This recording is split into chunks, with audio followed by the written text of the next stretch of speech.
शांत दास सख्य वात्सल्य मधुर रसनाम।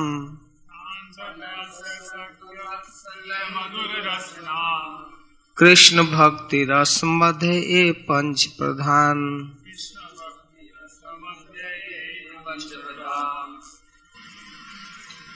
श्री भगवान से अपने संबंध को स्थापित करने के ये 5 विधि हैं, 5 ढंग हैं। शांत दास्य सख्य वात्सल्य मधुर। तो इस संबंध में एक राग है, रस है।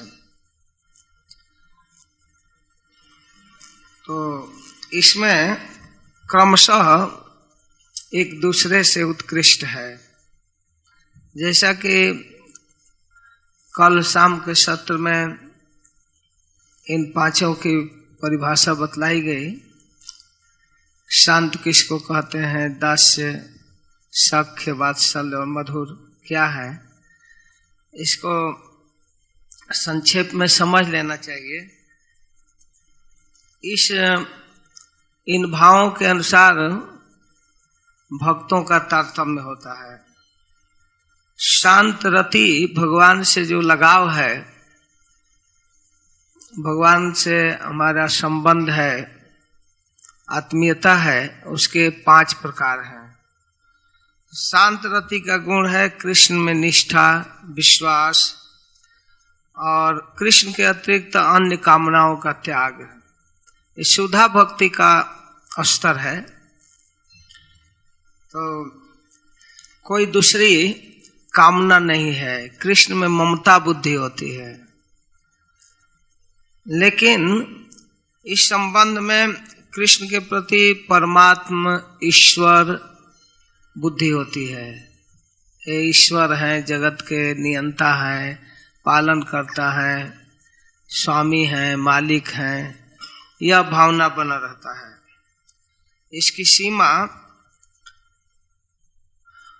संबंध तक है, ममता बुद्धि तक है, कृष्ण हमारे हैं, अपने हैं, और इसकी सीमा प्रेम है बस। उसके ऊपर जो आगे की राग अनुराग ये सब नहीं है। कृष्ण से एक आत्मीयता है, ममत्व है, ये अपने हैं, इतना तो है, लेकिन ऐश्वर्य प्रधान है। केवल शांत में नहीं और में ऐश्वर्य रहता है।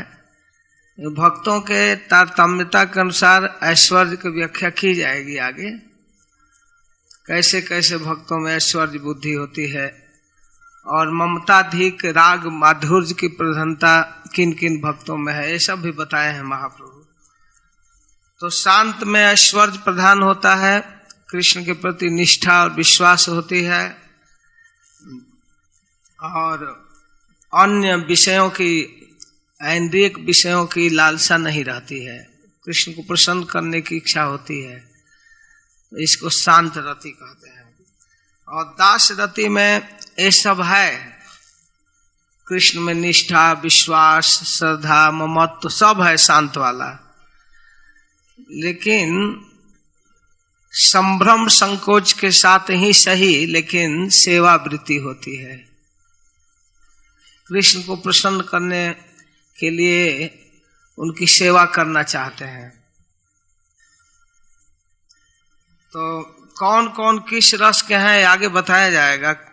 जो आदर्श भक्त हैं वैदिक इतिहासों में, उनका नाम लिया जाएगा, लेकिन अभी केवल थोड़ा थोड़ा परिभाषा। तो ये दास रति में ममता बुद्धि तो है, लेकिन कृष्ण को प्रसन्न करने की भावना प्रबल होता है शांत से, जिस सेवा वृत्ति होती है। दास भाव के भक्त कृष्ण में गौरव बुद्धि करते हैं, उनको प्रसन्न करना। गौरव बुद्धि तो शांत में भी है, लेकिन दास में भी गौरव बुद्धि है, संभ्रम है, संकोच है, लेकिन अपने स्वामी को प्रसन्न करने के लिए सेवा करने की वृत्ति प्रधान है। मैं उनका दास हूँ, उनका कृपा पात्र हूँ, उनकी प्रसन्नता मेरा जीवन है, उनके लिए मुझे सेवा करना चाहिए, ये भावना रहती है। और सख्य में शांत की निष्ठा, विश्वास, ममत्व बुद्धि, दास की सेवा वृत्ति। लेकिन दास से कुछ विशिष्ट होता है, वो है संभ्रम संकोच रहित होता है। भगवान से कोई संकोच नहीं, उनके साथ एक आसन पर बैठना, एक थाली में एक साथ खाना, अपना जूठा दे देना, ये दास के बस की बात नहीं है। लेकिन सख्य भाव के लोग ऐसा कर सकते हैं। सख्य में संभ्रम और संकोच नहीं होता, लेकिन पीछे के सब कुछ होता है। कृष्ण के प्रति निष्ठा, विश्वास, ममत्व, ये सब होता है। सेवा वृत्ति भी होती है, लेकिन उससे कुछ उत्कृष्ट है, संभ्रम संकोच नहीं। और वात्सल्य में पीछे के सब है।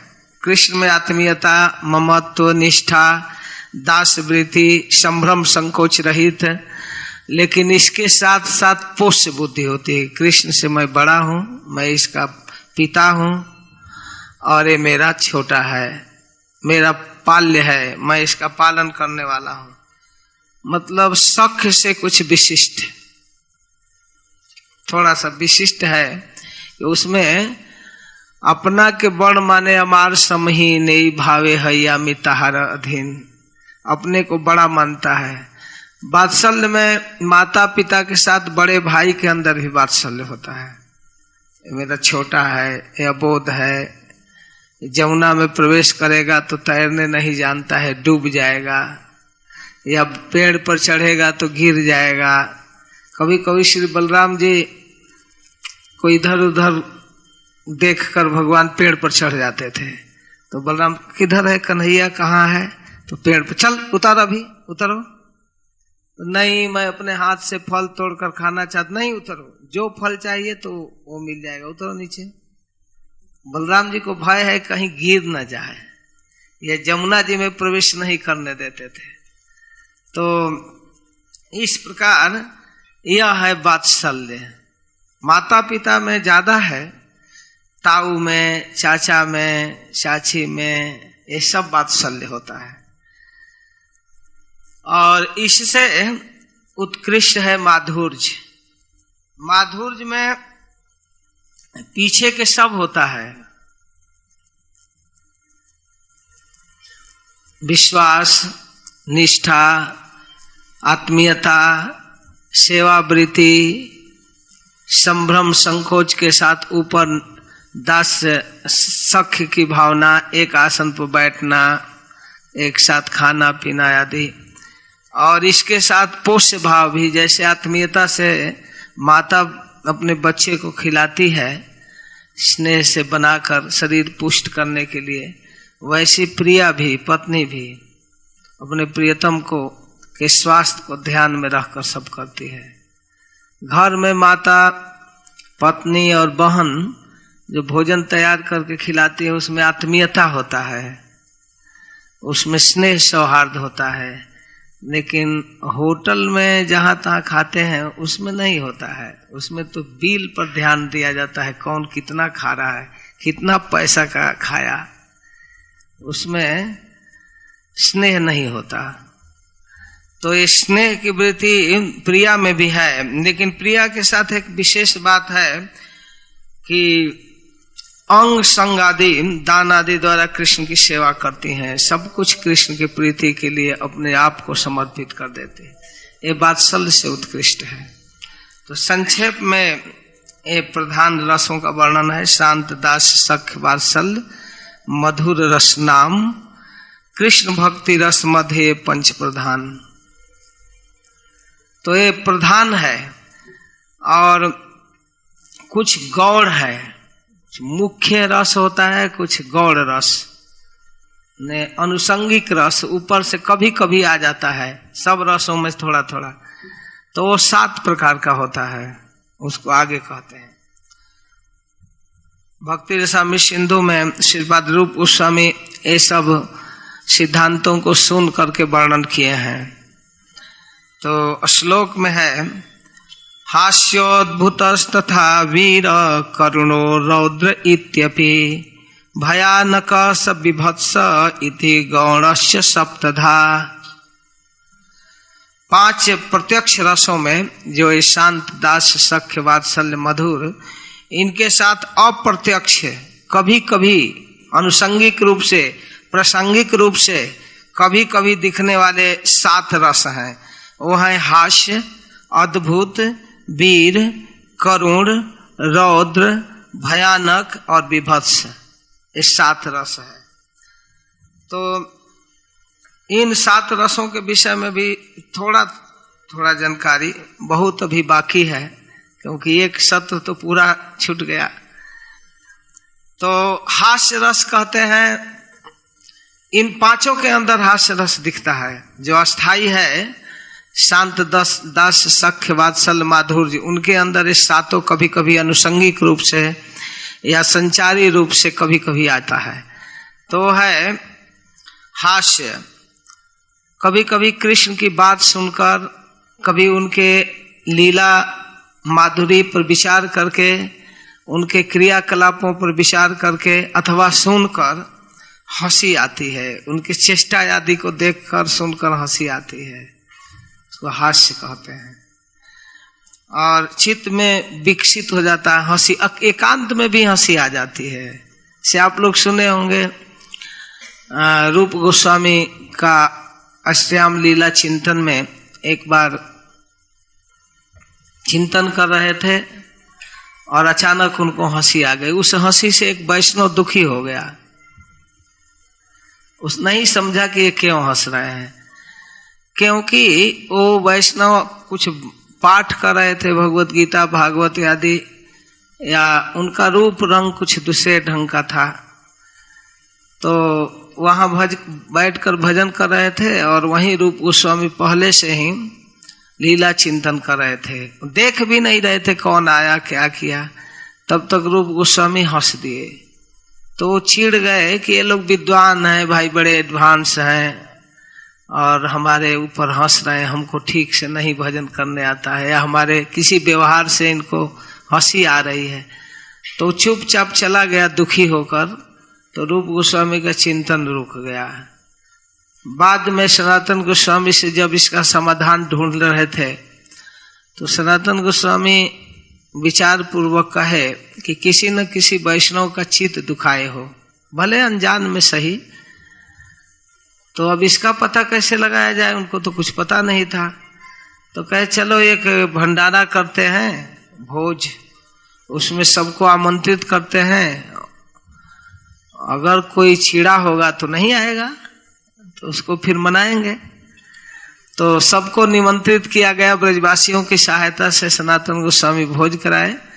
सनातन गोस्वामी बड़े लोकप्रिय महात्मा थे, जिसके अंदर जो स्वभाव व्यक्तित्व रहता है वो किसी भी अवस्था में वो रहता ही है, दुस्तेज स्वभाव होता है। सनातन गोस्वामी नवाब हुसैन शाह के प्राइम मिनिस्टर और सुप्रीम जज दोनों थे। तो इनको न्याय करना बहुत आता था, आसानी से किसी झगड़े को निपटा देते थे। तो ब्रज में भी कभी कभी घूमते थे, चलते थे, या मधुकरी करने या ऐसे भी। तो कुछ ब्रजवासी जब आपस में लड़ते थे तो सनातन गोस्वामी खड़ा होकर सुनने लगते थे क्या समस्या है, और सुनकर 2-4-10 मिनट, आधा घंटा में उसको समाधान कर देते। इसलिए ब्रजवासियों के बड़े प्रिय महात्मा थे सनातन गोस्वामी।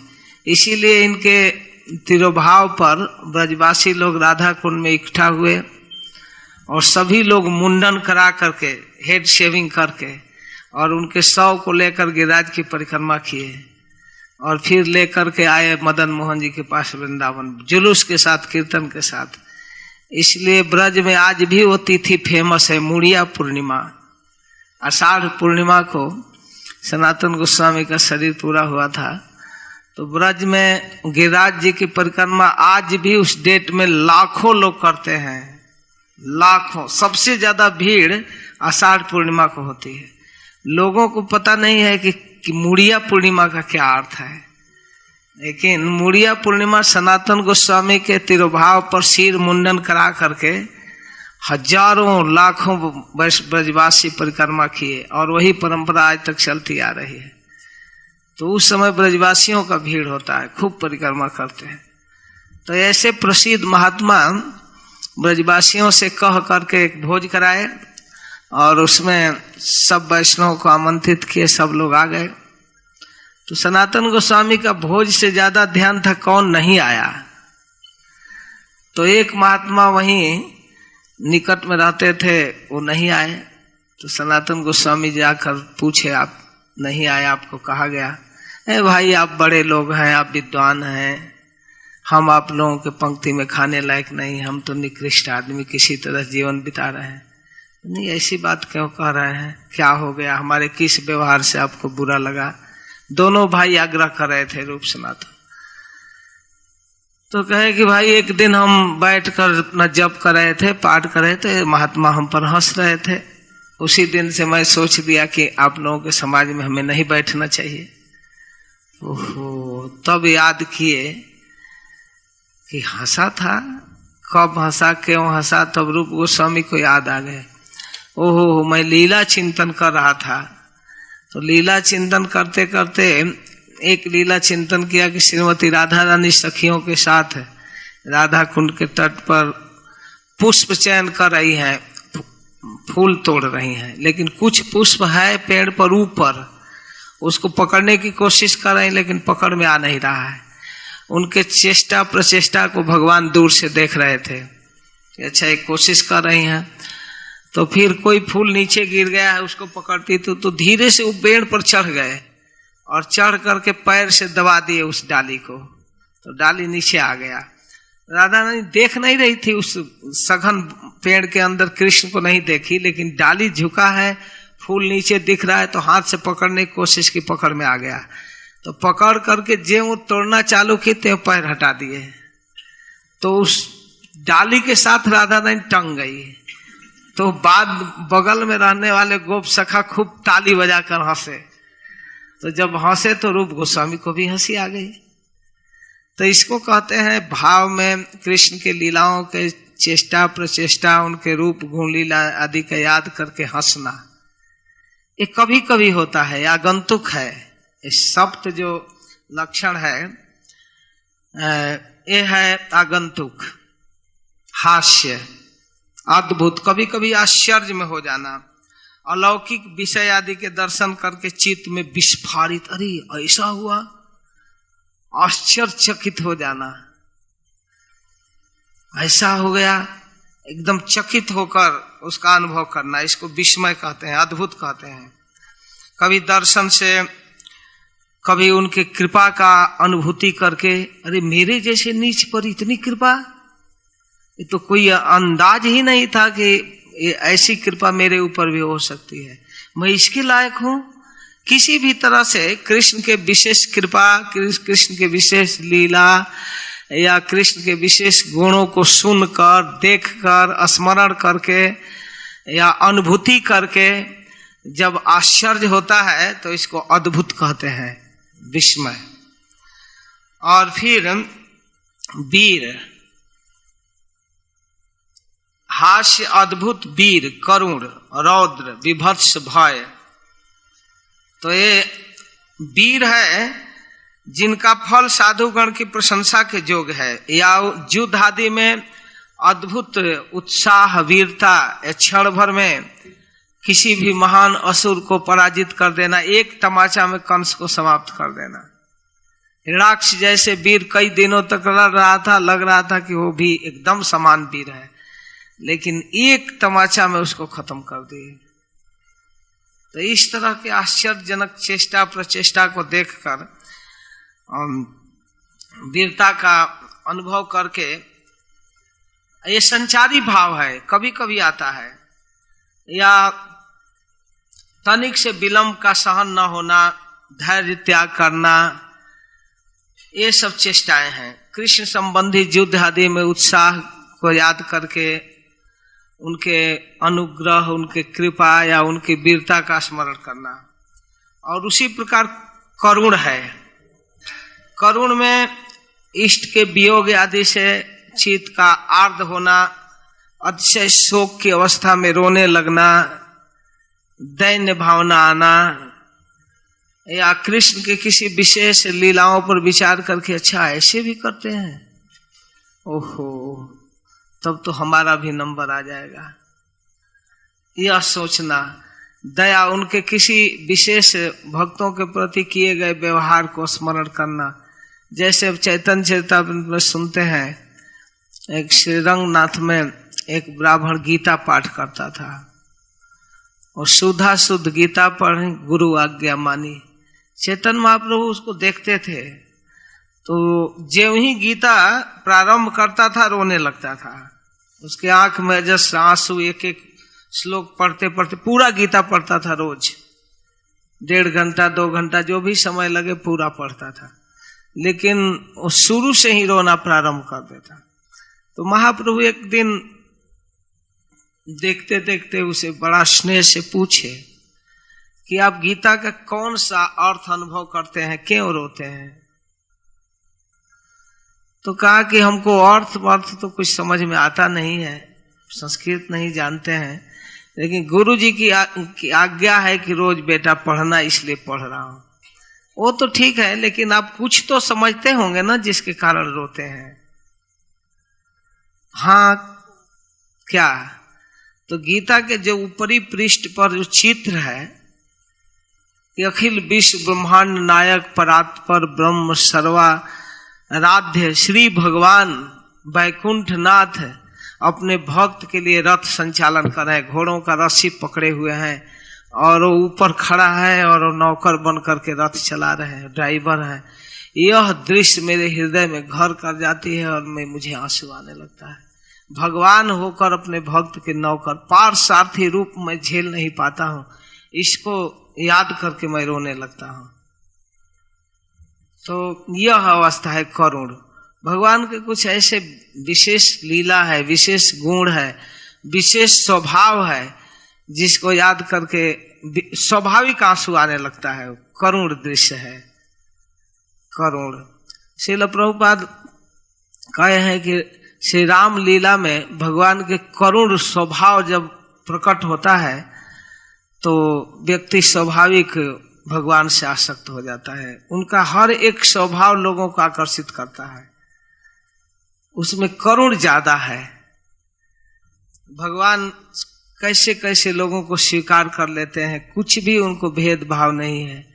तो इस प्रकार करुण सीन दृश्य मन में आता है। और जड़ता, निर्वेद, आंसू, ये सब करुण के लक्षण है। एकदम स्तंभित हो जाता है, खड़ा हो जाता है, रोने लगता है, छाती पीटने लगता है, हाय हाय प्रियतम, हाय श्याम सुंदर, विलाप करने लगता है, मुख सूख जाता है, बार बार पानी पीने पर भी प्यास लगी रहती है। ये सब दशा होता है करुण में। रौद्र में प्रतिकूलता जनित चित्त की जलन होता है, क्रोध होता है। कि करुण का ठीक उल्टा है रौद्र, क्रोध होना।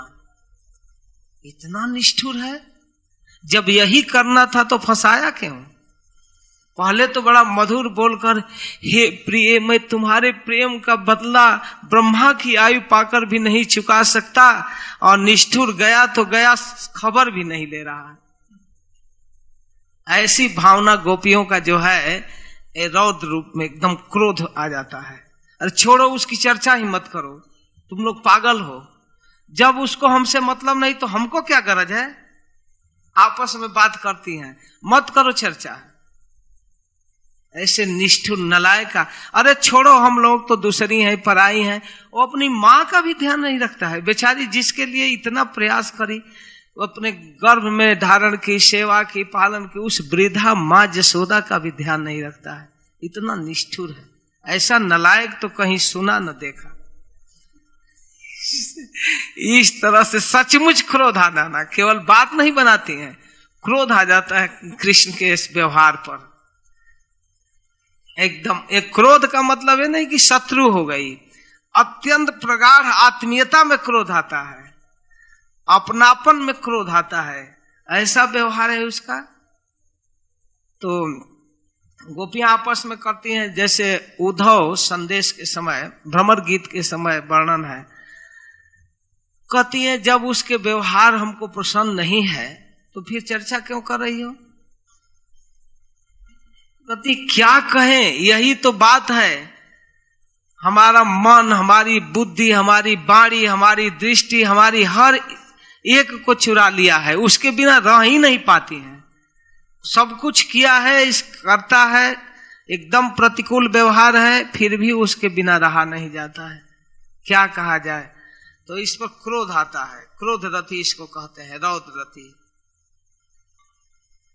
और रौद्र रति में आंख, लक्षण क्या है? आंख लाल हो जाते हैं, क्रोध में लालिमा हो जाती है, ओष्ठ दंशन होता है, दांत से ओठ को दबाती हैं, ओठ चबाती हैं, मौन हो जाती हैं, अस्तंभता भी आता है क्रोध में, कुछ नहीं बोलती, जड़ हो जाती। तो ये है संचारी भाव, आवेश, जड़ता आदि। ये कभी कभी आता है, परमानेंट भाव नहीं है, लेकिन वो शांत, दास, सख्य, वात्सल, माधुर्य अस्थाई भाव है 5। और 7 ये भाव संचारी अनुसंगिक भाव।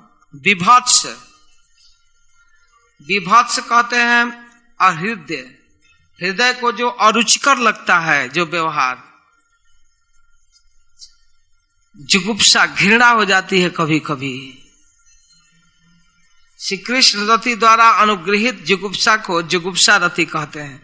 कुछ ऐसा व्यवहार अपने जोग विभाव आदि द्वारा परिपुष्ट जुगुप्सा रति को विभत्स भक्ति रस कहते हैं। जुगुप्सा कृष्ण के व्यवहार पर ऐसा घृणा होना, थूक थूक आना, अरे थूक, मुंह टेढ़ा करना, कंप होना, जैसे इसके कारण मान होता है। देखो, जिसके लिए हम लोग इतनी तैयारी करके ऐसा मधुर बोलता है, लेकिन कितना झूठा है। हम लोग इसको तैयार करके रखे हैं कि आएगा, उसको खिलाने के लिए इतना उत्कृष्ट भोजन ताजा तैयार करके लाती हैं, और दिन रात भर नहीं आया, और चंद्रावली के पास चला गया।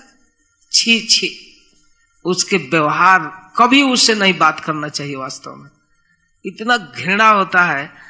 और वो एकदम नगण्य, कभी कभी ऐसा व्यवहार कर देते हैं कि उन लोगों को मन में एकदम पक्का संकल्प होता है कि जीवन भर नहीं बोलेंगे। जीवन भर नहीं बोलने का उनका जीवन 1-2 सेकंड के लिए होता है, वो उसके बिना रह ही नहीं पाती। निर्णय हजारों बार होता है कि उससे नहीं बात करेंगे, नहीं बात करेंगे।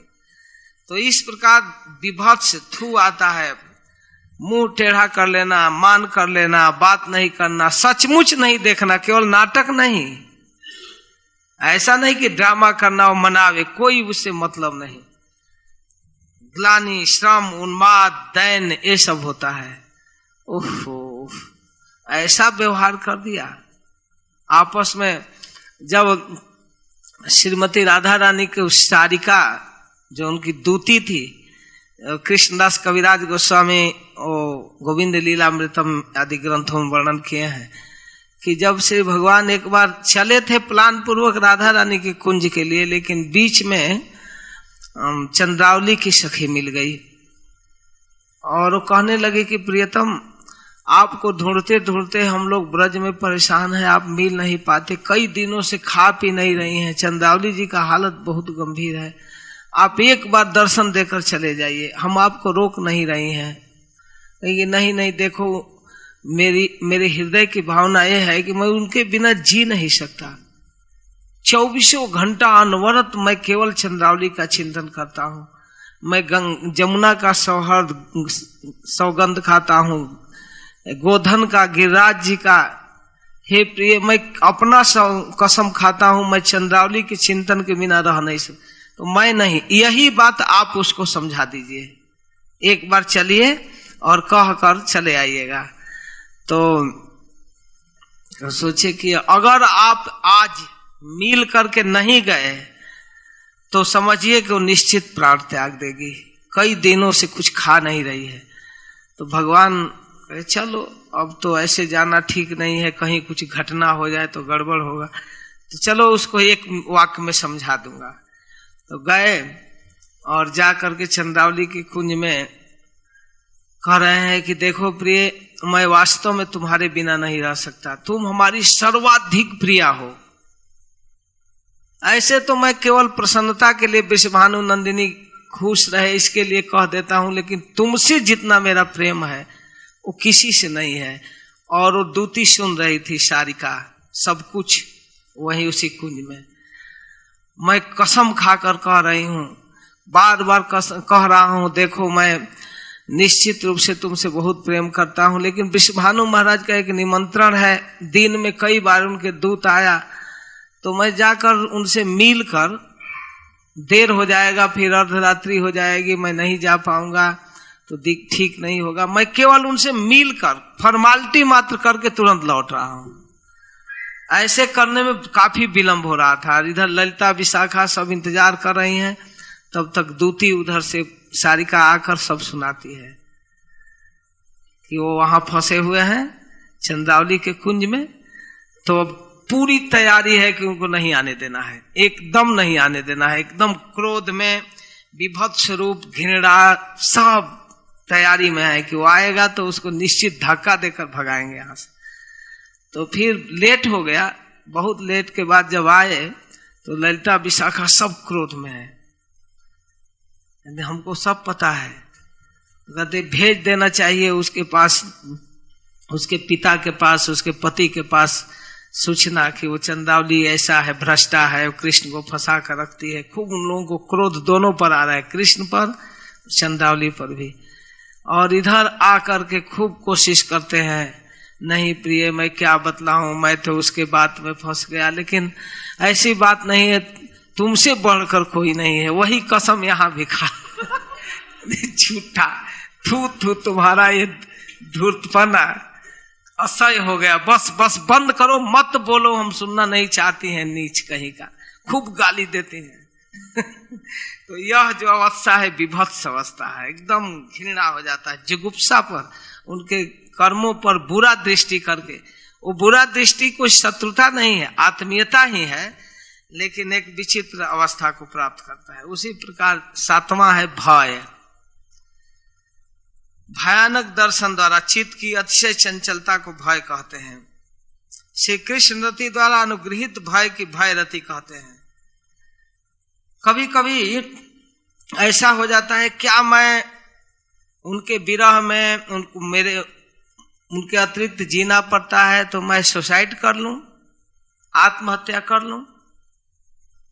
क्या इस तरह जीना है जब वो भेंट ही नहीं हो रहा है? तो ना, अगर मेरे इस संवाद को कि मेरी प्रिया आत्महत्या कर ली तो प्रियतम की भी यही दशा होगी। जब सुनेंगे तो उन पर क्या बीतेगा, ये संभावना करके कांपने लगती है। इसलिए दोनों के विरह में अलग रहते हुए भी आत्महत्या नहीं कर पाते हैं। कृष्णदास कविराज गोस्वामी लिखते चैतन्य चरितामृत मध्य लीला के 13वें परिच्छेद में एक विस्तार से वर्णन है इन भावों का। तो ये है आगंतुक रस। पंच रस अस्थाई व्यापे रहे भक्त सने मने, सप्त गौड़ आगंतुक पाइये कारणे। पंच रस शांत दास सख्य वात्सल्य माधुर्य ये अस्थाई भाव है, और ये अस्थाई भाव के अंदर सप्त गौड़ आगंतुक है, कभी कभी आता है किसी कारण, किसी अवसर को पाकर। तो इस अवसर को पाकर वो कभी कभी आ जाता है। प्रभुपाद इन सब भावों को, जो सातों भाव मैं संक्षेप में बताया, वो भक्ति रसामृत सिंधु के श्लोक लिख लिख कर प्रभुपाद उसका अनुवाद किए हैं।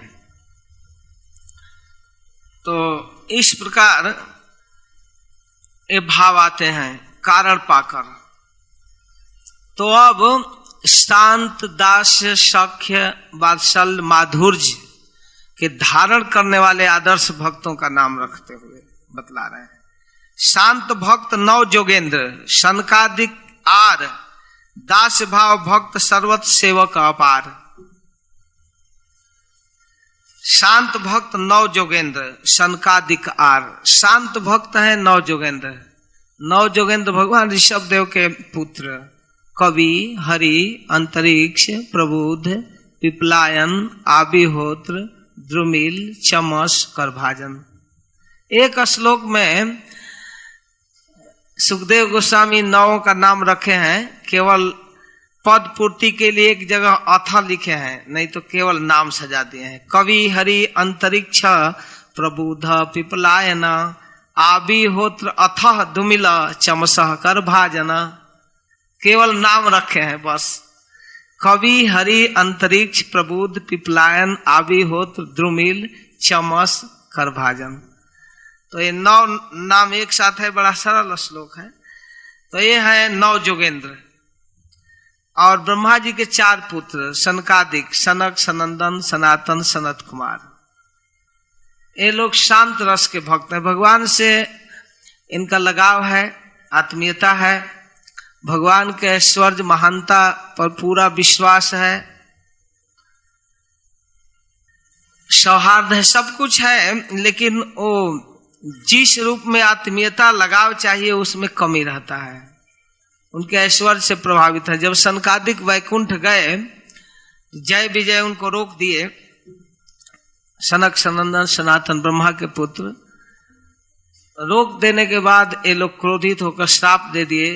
तो भागवत में वर्णन है कि श्री भगवान इस घटना को सुनकर आए, एकदम गेट पर आ गए और सनकादिकों से अपने सेवकों के किए गए अपराध के लिए क्षमा याचना किए। भगवान, आप लोगों को हमारे सेवक रोक दिए, आप क्षमा कर दीजिए, क्षमा याचना कर रहे हैं।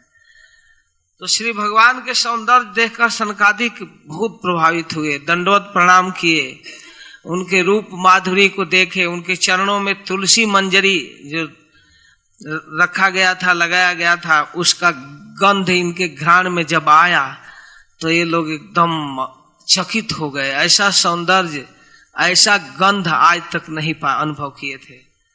तो भगवान के महान ऐश्वर्य से प्रभावित होकर इनको भगवान के शरीर से निकलने वाला गंध बहुत प्रभावित किया, बहुत ज्यादा प्रभावित किया।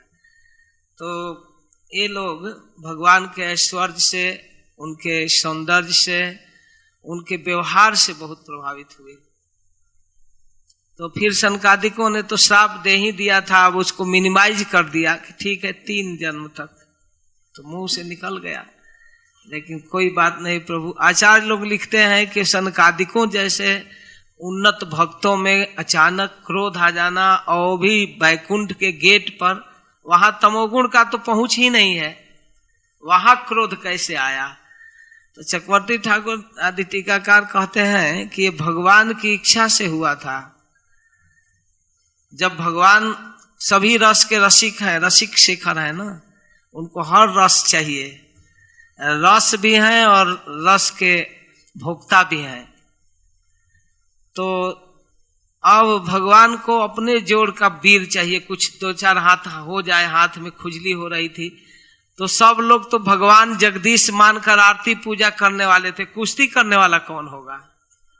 और साधारण लोगों से तो उनकी कुश्ती जोड़ की होगी नहीं, इसलिए अपने समान लेवल के अपने पार्षदों को ही प्राकृतिक जगत में भेज करके अद्भुत शक्ति सामर्थ्य दे करके 2-2 हाथ कुश्ती करने की इच्छा हुई, इसलिए सनकादिकों के द्वारा श्राप दिलवा दिए। ये भगवत प्रेरणा से, भगवत इच्छा से हुई। जादवों के विनाश का श्राप, सनकादिक के द्वारा जय विजय का श्राप केवल भगवत इच्छा है। भगवत पार्षदों में इस तरह की दुर्गुण दिखना असंभव है। तो भगवान श्राप दिलवाए और उनसे क्षमा भी मांगे, ये उनकी अद्भुत लीला है, एक साथ विचित्र विचित्र व्यवहार। तो सनकादिक शांत रस के भक्त है, 9 जोगेंद्र। दास भाव भक्त सर्वत सेवक अपार। दासों के क्या नाम रखना है, सारा दुनिया दास ही है, दीक्षा में दास ही नाम बनता है। सब लोग, कोई गोविंद दास, कोई कृष्ण दास, कोई रामदास, दास दास तो हजारों हैं। कहते सर्वत्र सेवक अपार, दास भाव भक्त सर्वत्र सेवक अपार। इसमें भी विशिष्ट है हनुमान आदि सेवक, लेकिन दासों की संख्या ज्यादा है, सेवा करने की भावना वाले। इसके साथ कहते हैं सख्य भक्त श्री दामादि, पूरे भीमार्जुन। सख्य भक्त ब्रज में श्री दाम, सुबल, मनसूखा, ये सखा हैं।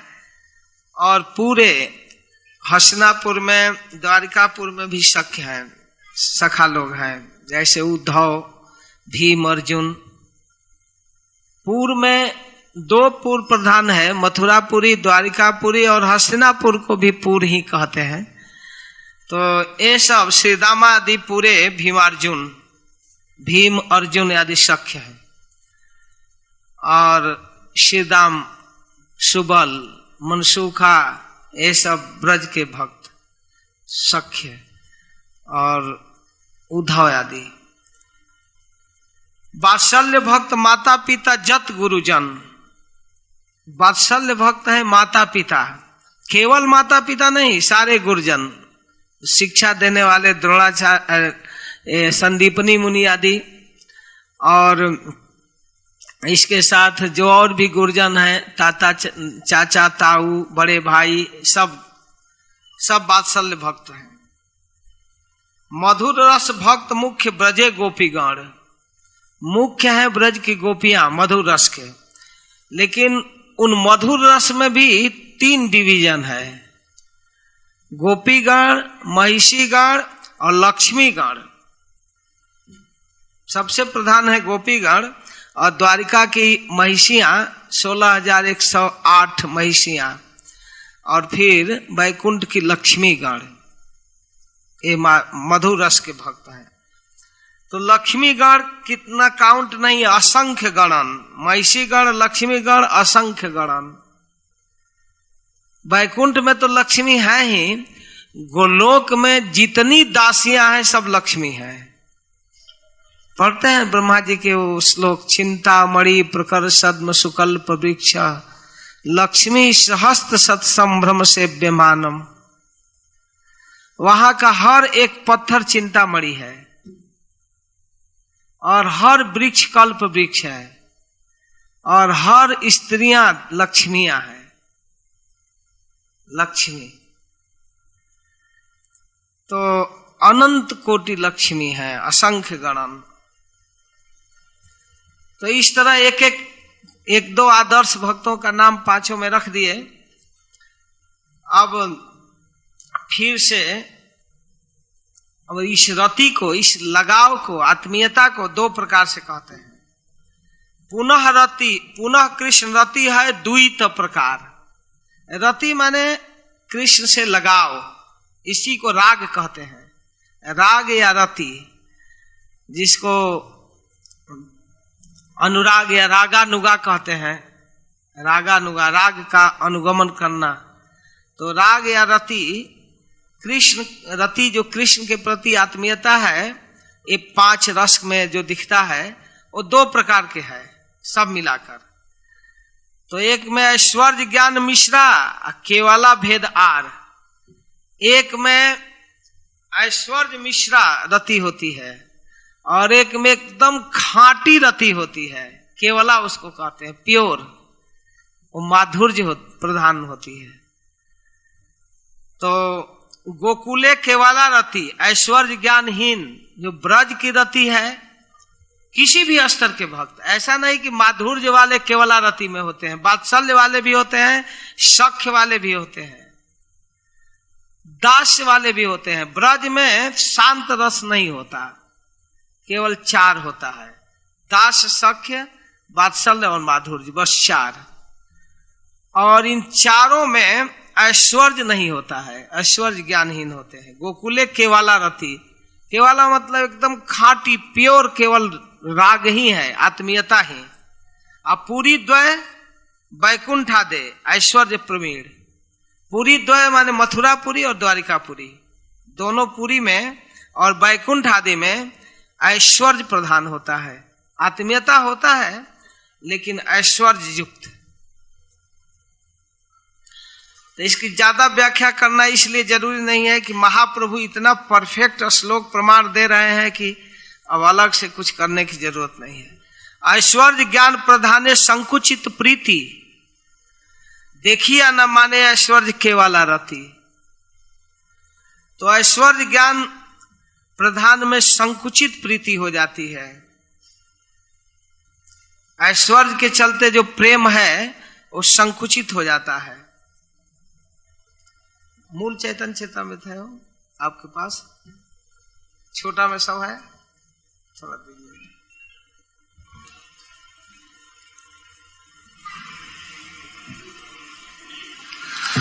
तो ऐश्वर्य ज्ञान से जो प्रीति है वो संकुचित हो जाती है।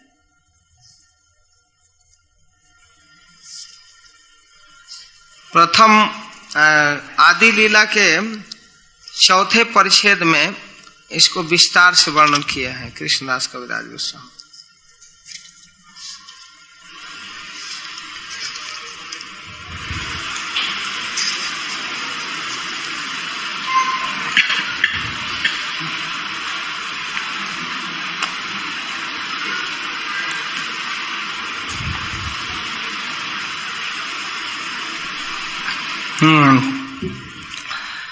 भगवान क्यों आए, इसके अवतार के कारण को बताते हुए कहते हैं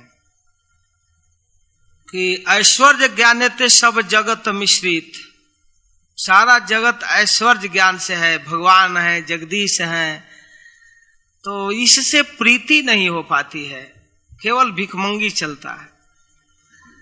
तो ऐश्वर्य शिथिल प्रेम नाही मोर प्रीत, इस ऐश्वर्य से, भगवत्ता बुद्धि से हमसे प्रेम लोग नहीं करते हैं। हमारे ईश्वर माने अपना के हीन, तार प्रेम बस आमी ना हई अधीन। हमको तो बड़ा ईश्वर मान लेता है जय जगदीश, अपने को इतना निकृष्ट मानता कि मंदिर में ही नहीं आता है। बाप रे, अभी स्नान नहीं किए हैं, हम अपवित्र हैं, हम तो नशा सेवन करते हैं, मंदिर में तो शुद्धावस्था में जाया जाता है, दुनिया भर की दूरी बढ़ाने वाला आइटम हो जाता है। कहते हैं ऐश्वर्य शिथिल प्रेम नाही मोर प्रीत, मुझको बहुत ज्यादा मानने से प्रेम में कमी आ जाती है। तो हमारे ईश्वर माने अपना के हीन, हमको तो ईश्वर मान लेता है, अपने को बहुत छोटा मानता है। तार प्रेम बस आमी ना हई अधीन, इस तरह के प्रेम के वशीभूत मैं नहीं होता हूं। आमा के जे भक्त भजे जेई भावे, तारे से भावे भजिए मोर स्वभावे। जिस भाव से जो भक्त मेरा भजन करता है, उसी भाव से मैं भी उसके भक्ति का पोषण करता हूं। जे जथा माम प्रपद्यन्ते ताम तथैव भजाम्य हम, यह भाव मुझको प्रसन्न नहीं है। जगदीश भाव मुझको प्रसन्न नहीं है, दूरी बढ़ जाती है। तब आपको क्या प्रसन्न है? कहते मोर पुत्र मोर सखा मोर प्राणपति, यही भावे जई मोरे करे शुद्ध भक्ति। अपना के बण माने अमार समहीन, से ही भावे हई आमी ताहार अधीन। साफ साफ कह रहे हैं कि वो मुझको मानता है मोर पुत्र मेरा बेटा, मोर सखा मेरा मित्र, मोर प्राणपति। ये तीन भाव बड़ा उत्कृष्ट है। यही भावे जई मोरे करे शुद्ध भक्ति, मेरा बेटा है, मेरा मित्र है, मेरा प्रियतम है। मुख्य रूप से अपना के बड़ माने अमार समहीन, यही भावे हई आमी ताहार अधीन। तो ये तीनों भाव में क्या होता है? तो माता मुरे पुत्र भावे करे न बंधन, वो पुत्र भाव में रहती है, कुछ गलती हो जाने पर कान पकड़ लेती है, तमाचा लगा देती है, और ज्यादा उत्पात करने पर उखल में बांध देती है। तो माता मोरे पुत्र भावे करे न बंधन, अतिहीन ज्ञान करे लालन पालन। ये आत्मीयता है।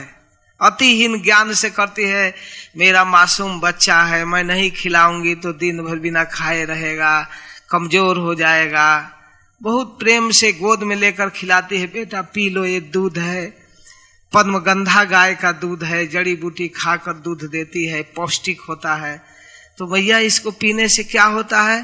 तो बलवान बल हो बढ़ेगा। तुम श्रीदाम को, सुबल को, मनसुखा को पकड़ते ही पटक दोगे। अगर नहीं दूध पियोगे तो लोग तुमसे तगड़ा हो जाएंगे, मजबूत रहेंगे, इसलिए पी लो। तब पीते हैं, एक आध घूंट पी लेते हैं, बस भैया नहीं इच्छा है, नहीं बेटा इससे नहीं होगा, और पी लो और पियो। तो दूध पीते पीते मैया की जो बढ़ी हुई चोटी जो कमर से नीचे है, वो हाथ में पकड़ते हैं, मैया तुम्हारी ये चोटी इतनी बढ़ी हुई है, हमारा नहीं बढ़ा है। तो कहती मैया कहती है बेटा मैं दूध पी हूं दूध, और तुम पीते नहीं हो तो कैसे बढ़ेगा। तब कहते हैं कि तो मैं भी पीऊंगा। तो एक दो घोंट पी कर तब कहते नहीं बढ़ा मैया। नहीं बेटा इतना जल्दी नहीं बढ़ता है, रोज पियोगे तब बढ़ेगा। तो इस तरह से अतिहीन ज्ञान करे लालन पालन, और शाखा शुद्ध सख्य करे स्कंधे आरोहण। तुम्ही कौन बड़ लोग तुम यामी सम। सखा शुद्ध सख्य में कंधे पर चढ़ जाता है। और कभी कभी कृष्ण कहते हैं हम नहीं चढ़ाएंगे, नहीं चढ़ाओगे तो नहीं खेल सकते हो, चलो हटो आउट। तो कहते हैं बाद में भैया हमको भी खिलाओ, तो चढ़ाओ पहला दाव दो। दो चार गाय हो गई ज्यादा तो तुम बड़ा आदमी हो गया। जो मनसुखा आदि और जो ब्राह्मण सखा है वो तो गाली भी देते हैं, सारे अहिर कहीं का। हम ब्राह्मण होकर कंधा पर चढ़ाएंगे और तुम अहिर होकर नहीं चढ़ाएगा, बड़ा आदमी हो गया। बड़ा है तो अपने घर में आंगन में रहो, बाहर मत खेलने आ। तो तुम ही कौन बड़ लोग तुम आमिषम, तुम कौन बड़ा व्यक्ति है। अब प्रिया यदि मान करी करे भर्सन, वेद स्तुति हैते हरे मोर मन। यदि प्रिया नाराज होकर कपटी झूठा दम्भी लंपट कुछ भी गाली देती है, वो गालियां मुझको वेद की ऋचाओं से भी अच्छा लगता है। जो ब्राह्मण लोग वैदिक मंत्र बोलते हैं मेरी प्रसन्नता के लिए, मेरे गुणों का बखान करते हैं, उससे भी अच्छा उन गोपियों का गाली लगता है, क्योंकि उसमें आत्मीयता है। और इधर वेद की ऋचाओं से फॉर्मालिटी पूरा की जाती है, जय जगदीश हरे, और उधर आत्मीयता है। तो ये सब भाव है। इसलिए कह रहे हैं कि ऐश्वर्य ज्ञान प्रधाने संकुचित प्रीति, देखिया न माने ऐश्वर्य केवल रति। तो ऐश्वर्य ज्ञान प्रधान होने पर रति जो है संकुचित हो जाती है, जैसे द्वारिका और मथुरा के परिकरों में और ब्रज के परिकरों में देखने के बाद भी विश्वास नहीं करते हैं, एक केवला रति है। दास शांत दास रसे ऐश्वर्य कहाँ उद्दीपन, वात्सल्य सख मधुरते करे संकोचन। ग्रंथ चाहिए तो ले सकते हैं। तो इस प्रकार शांत दास रसे ऐश्वर्य कहाँ उद्दीपन, वात्सल्य सख मधुरे ते करे संकोचन। शांत दास रस में ऐश्वर्य का उद्दीपन ज्यादा होता है, और सख्य में वात्सल्य में मधुर में नहीं होता। 5 रस में 2 में ऐश्वर्य प्रधान होता है। देखिए अब द्वारिका और मथुरा के परिकरों का उदाहरण दे रहे हैं थोड़ा थोड़ा। वसुदेव देवकीर कृष्ण चरण बंदिल, ऐश्वर्य ज्ञाने दुहारे मने भय हैल। जब कंस का वध होने के बाद कृष्ण बलराम कारागृह में गए अपने माता पिता को मुक्त करने के लिए, तो कारागृह में जाकर वसुदेव जी के चरण पकड़कर प्रणाम किए। देवकी का दोनों एकदम संभ्रम में हो गए, नहीं नहीं आप हमको प्रणाम मत करो। देवकी वसुदेवस्य विज्ञाय जगदीश्वरौ कृत संबंधनौ पुत्रो सस्वजाते न संकितौ। भागवत का श्लोक है, 10वां स्कंध अध्याय 44 श्लोक 51। तो कृष्ण बलराम कंस वध के बाद जब कारागृह में गए तो देवकी और वसुदेव दोनों उनका प्रणाम स्वीकार नहीं कर रहे हैं। देवकी वसुदेव से विज्ञाय जगदीश्वर, क्यों नहीं प्रणाम किए? तो यह जानकर विज्ञाय जगदीश्वर, ये जगदीश्वर है कृष्ण बलराम, दिव्य वचन में कह रहे दोनों ईश्वर हैं, इसलिए ईश्वर का प्रणाम हम स्वीकार करें ऐसा साहस नहीं कर पाए। एकदम पैर हटा लिए, नहीं नहीं आप ऐसा मत कीजिए, आप भगवान हैं, आप जगदीश हैं, कंस को मारने वाले हैं, हे प्रभु, ऐसे लगे कहने। तो जब माता देवकी इस प्रकार हाथ जोड़ ली, वसुदेव जी हाथ जोड़ लिए, तो वेद वक्ता भगवान जिनकी बाणी से निस्वान से वेद निकलता है, वो भगवान उनके अंदर वात्सल्य उत्पन्न करने के लिए कहे कि हे माते, इसमें मेरा क्या दोष है?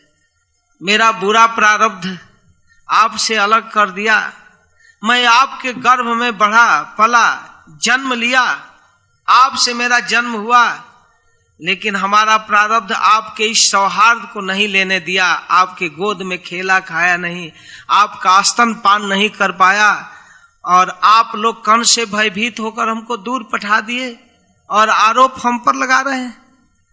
हमको आप भगवान मान रहे हैं। भूल गई कि मैंने आप गर्भ में धारण की है, मैं आपके गर्भ से जन्म लिया, आप मेरी माँ हैं, मैं आपका बेटा हूं, लेकिन हमको आपके स्तन पान का सौभाग्य नहीं मिला।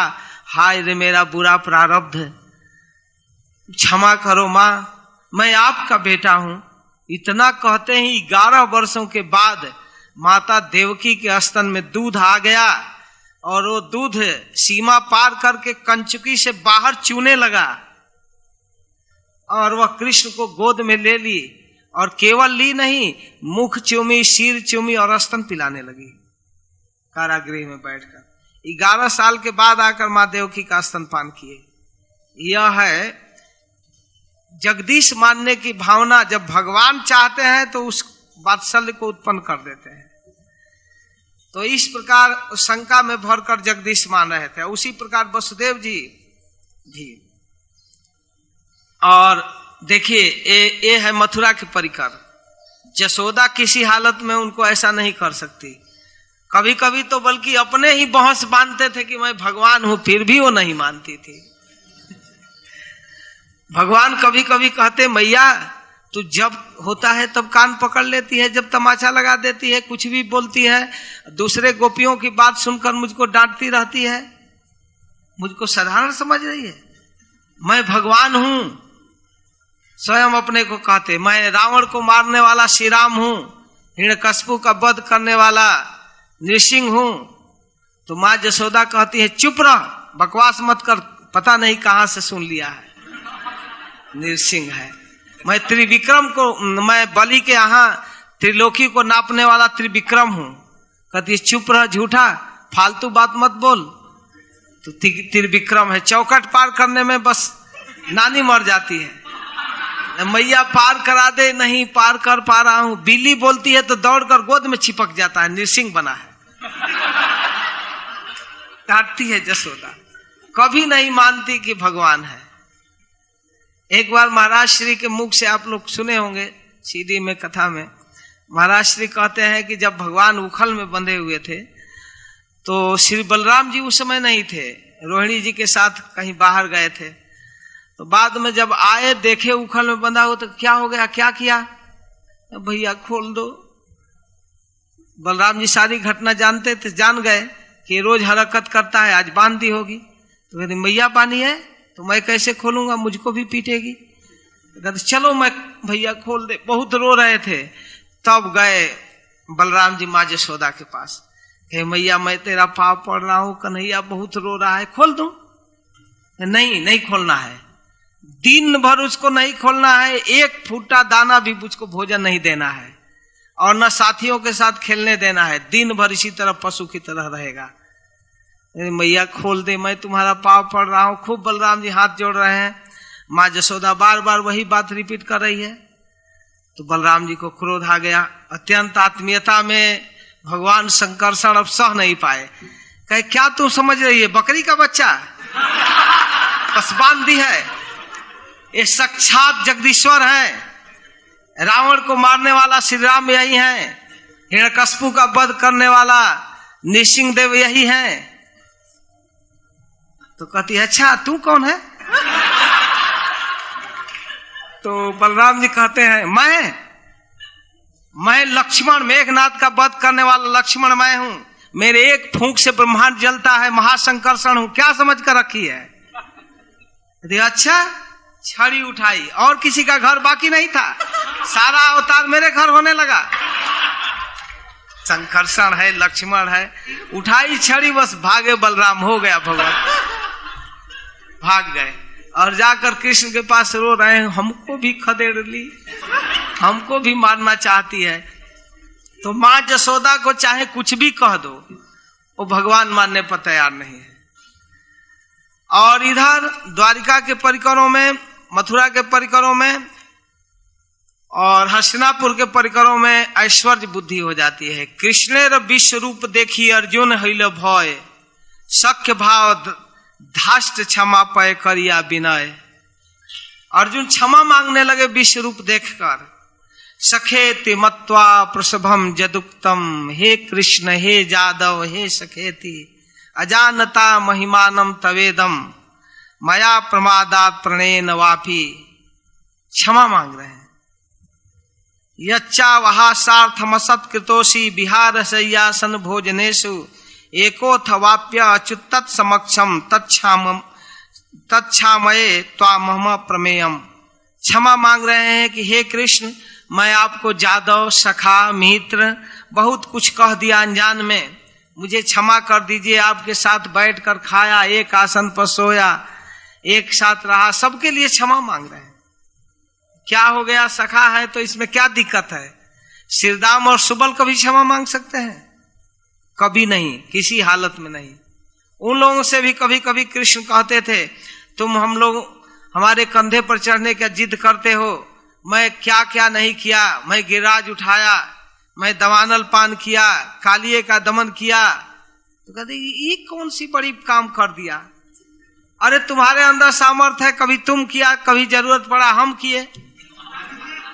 एक कौन सा बड़ा काम हो गया? तू अपना मित्र है तो तू नहीं करेगा तो कौन करेगा? इसमें कौन सी नया काम हो गया कि तुम इतना बहस बांध रहा है? तुम भी किया है तो हम लोग कुछ नहीं करते हैं, हम लोग भी तुम्हारी सहायता करते हैं। तो उन लोगों को हास परिहास में भी कुछ अगर कृष्ण कहते हैं तब भी कभी उनको भगवान नहीं माने सखा। और द्वारिका के, हस्तिनापुर के, मथुरा के परिकरों में देखा जाता है, कृष्ण यदि रुक्मिणी रे कैला परिहास, कृष्ण छाड़ी बेन जाने रुक्मिणी रहिला त्रास। एक बार विवाह करने के बाद, कुंदनपुर से लाने के तुरंत बाद की घटना है, भगवान एक बार रुक्मिणी से कहे कि हे प्रिय, हे विदर्भ नंदिनी, वास्तव में तुम विचार पूर्वक नहीं निर्णय लिया, तुम जो मुझको पति बनाने का निर्णय ली वो ठीक नहीं है। किस सेंस में ठीक नहीं है? तो कह रहे हैं कि क्योंकि तुम्हारा विवाह किसी राजपुत्र से होना चाहिए था जो बाद में भविष्य में राजा बन सके। मेरे विषय में तुम ठीक से नहीं जानती हो, और नारद जैसे भिखमंगों की बात पर विश्वास कर ली। वे तो भाट है, जहां तहां किसी की प्रशंसा करते रहते हैं, जो कुछ खिला देता है, दान दे देता है, उसी का गुणगान गाते रहते हैं। उन भिक्षुकों की बात पर इतनी श्रद्धा कर ली, तुम्हारे साथ धोखा हो गया। वास्तव देखो, मैं राजा होने वाला नहीं हूं, राजा तो ये उग्रसेन जी हैं, मैं उनके सामने सुधर्मा सभा में हाथ जोड़कर खड़ा रहता हूं, मैं सेवक हूं, कभी राजा नहीं बनूंगा। तुम अपना क्यों भाग फोड़ ली हो? और देखो, मेरे साथ मेरी पूरी कथा को तुम जानती नहीं हो। कभी मैं मथुरा में रहता था, मथुरा मेरे यादवों की राजधानी थी, लेकिन कभी मन में जिज्ञासा की कि द्वारिका क्यों आ गया? जरासंध के भय से भागकर समुद्र में गुजारा कर रहा हूं। मेरा स्वभाव है झगड़ालू, जहां तहां कोई कुछ बोलता है तो अड़ जाता हूं, लड़ाई कर देता हूं, और मेरे अनेक शत्रु हो गए हैं। पता नहीं कब कहीं किसी शत्रु के हाथ में पकड़ा और मारा गया तो विधवा हो जाओगी। मेरे शत्रुओं की कमी नहीं है, बहुत से शत्रु हैं, मैं भय से यहां किला बनाकर रह रहा हूं। मेरे अनेकों शत्रु हैं, और देखो तो जरासंध तो शत्रु था ही, एक परमानेंट शत्रु शिशुपाल बन गया तुम्हारे विवाह के कारण। वो विवाह के लिए बारात लेकर आया और मैं तुम्हारे पत्रों के बहकावे में आकर चला गया, और वो शिशुपाल दुश्मन हो गया। अब तो अवसर ढूंढ रहा है, कभी भी खोजेगा।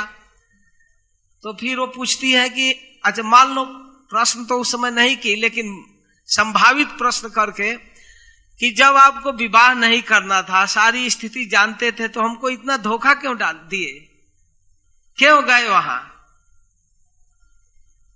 तो कहे कि देखो, हमारा झगड़ालू स्वभाव है, लड़ाई में मेरा बहुत इंटरेस्ट है। जब मुझे मिल गया अवसर कि वहां जाने पर 2-4 हाथ युद्ध करने को मिलेगा तो अपने स्वभाव बस पहुंच गया,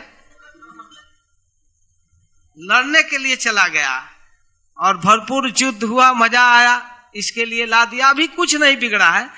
अगर कहो तो मैं महाराज उग्रसेन से कहकर तुम्हारा स्वयंवर करा देता हूं और देश विदेश के बड़े बड़े राजा आएंगे, राजकुमार, तुम मन प्रसन्न अपना पति ढूंढ लेना, ठीक है। रुक्मिणी जी हाथ से चामर डुला रही थी और कृष्ण ऐसे विनोद में बोल रहे थे, मजाक में। उनका आदत था ब्रज का कि कुछ डांट सहने का आदत था, रोज राधा रानी कुछ न कुछ बोलती थी। ऐसा अगर राधा रानी को सुना देते तो कुशल से रहते, लेकिन रुक्मिणी के हाथ का वो चामर गिर गया। हाँ, एकाएक शरीर इतना क्षीण हो गया कि हाथ में पहना हुआ ये चूड़ियां भी गिर पड़ी, सारा शरीर क्षीण हो गया। जैसे आंधी से केले का वृक्ष टूट कर गिरता है, वैसे रुक्मिणी नीचे गिर पड़ी। उसको भी नीचे प्रस्तुत कर रहे हैं श्लोक। तस्यासु दुख भय शोक विनष्ट बुद्धे हस्ताशलद बलयतो व्यजनम प्रपात देहस्य विक्लवधिया सैव मुह्यन रंभेव बात विहता प्रकीर्ज केशान। आंधी से जैसे पेड़ गिरता है, केले के वृक्ष गिर जाता है, वैसे गिर पड़ी और उनका श्रृंगार और केश सब विकीर्ण हो गया, बेहोश हो गई, मूर्छा आ गया, एकदम मुंह से फेन निकलने लगा, आंसू गिरने लगा, शरीर विवर्ण हो गया, एकदम बेहोश हो गई। भगवान को पलंग से उठकर रुक्मिणी को उठाना पड़ा, पलंग पर उठाकर रखे नीचे से और अपने पीताम्बर से उनके आंसू को पोंछे, मुंह को पोंछे और हवा करके उनकी मूर्छा को दूर किए, जल से उनके आंख पर मुंह पर पानी दिए। जब रुक्मिणी होश में हुई तो भगवान कहते हैं, हे प्रिय, मैं नहीं समझा कि तू इस इतने छोटे विनोद को, मजाक को नहीं झेल पाओगी। अरे घर गृहस्थी में क्या सुख है, दिन भर तो टेंशन ही है, यहाँ कमाओ, वहां बिजनेस, व्यापार, दुकान, खेती, व्यस्त रहते हैं। जब घूम फिर कर घर में आते हैं तो अपनी पत्नी के साथ, प्रिया के साथ बैठकर 2-4 हंसी विनोद की बातें कर ले, यही तो गृहस्थी का सुख। वो भी तुम नहीं दे पाती हो और उसको नहीं झेल पाई।